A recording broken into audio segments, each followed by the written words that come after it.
चलंतु बुली देखिबा गुप्त श्रीक्षेत्र तिगिरिया जगन्नाथ मंदिर आउ दर्शन करिबा प्रसन्न पुरुषोत्तम देवंक।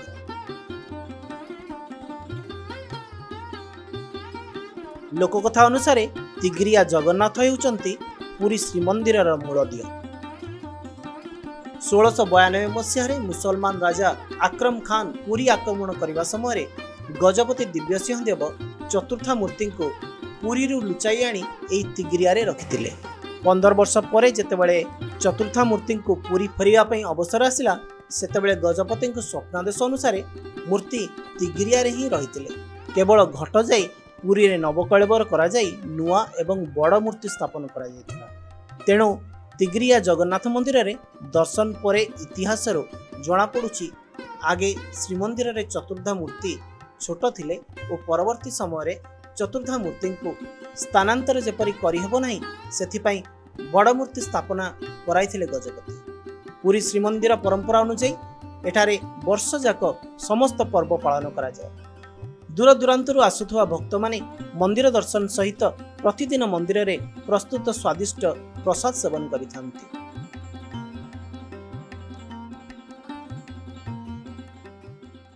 कृष्ण दास एडवोकेट ए मंदिर मैनेजिंग ट्रस्टी ये हूँ गुप्त श्रीक्षेत्र श्री प्रसन्न पुरुषोत्तम देव मंदिर जगन्नाथ मंदिर जोटा कि ओडिशा रे द्वितीय श्रीक्षेत्र बोली आम अंचल लोक मान भक्त मान दाबी।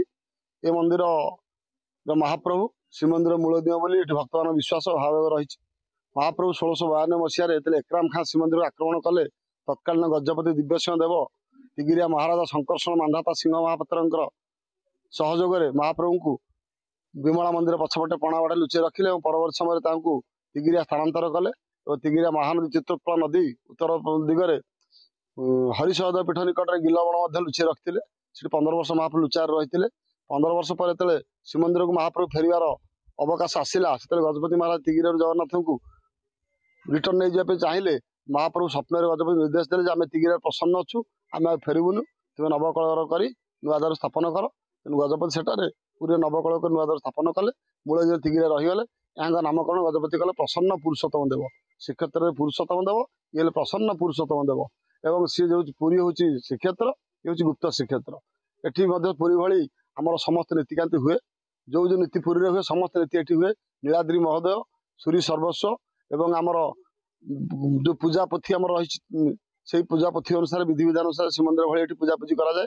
एटी आमर पुरी मंदिर भली सेवायत जो भली व्यवस्था एटी सब विभिन्न 36 पाट सेवार व्यवस्था रही। पुरी अधिक ये कम रोचे। एटी आमर जगन्नाथ जिते पर्व अच्छी सब पर्व ये पालन करा जाए किंतु जो मुख्य जो बेश फेश जो अधिक पुरी रोचे से सब जिन बहुत संक्षिप्त हुए।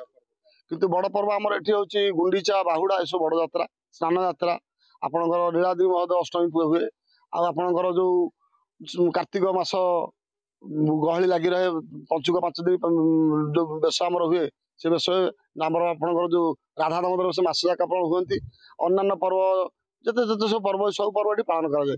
चंपकदासी गोटे बड़ पर्व आम एठिकार देव विवाह सब रुक्णी परिणय तापर चंपकदासी यात्रा बाण यात्रा एटा बड़ यात्रा तिगिरिया स्टेट राज्य बड़ यात्रा था चंपक यात्रा।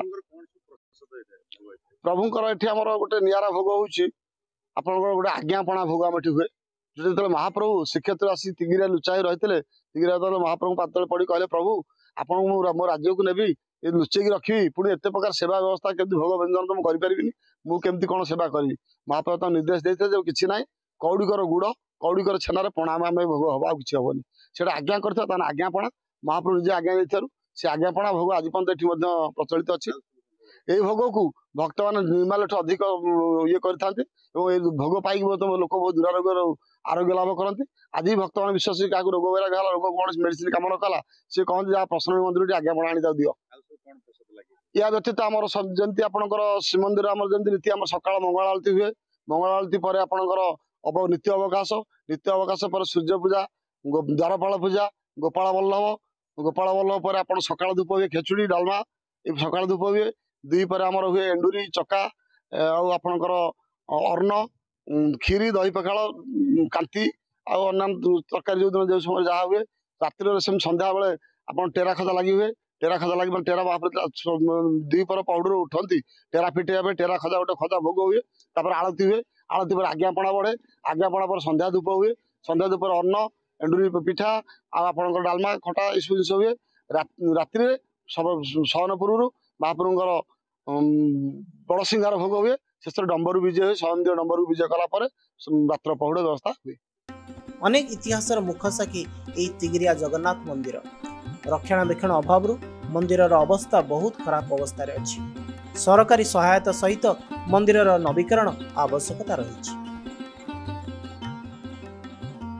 तिगिरियारू सिंहारी आलोक खुंटिया रिपोर्ट 700 टीवी।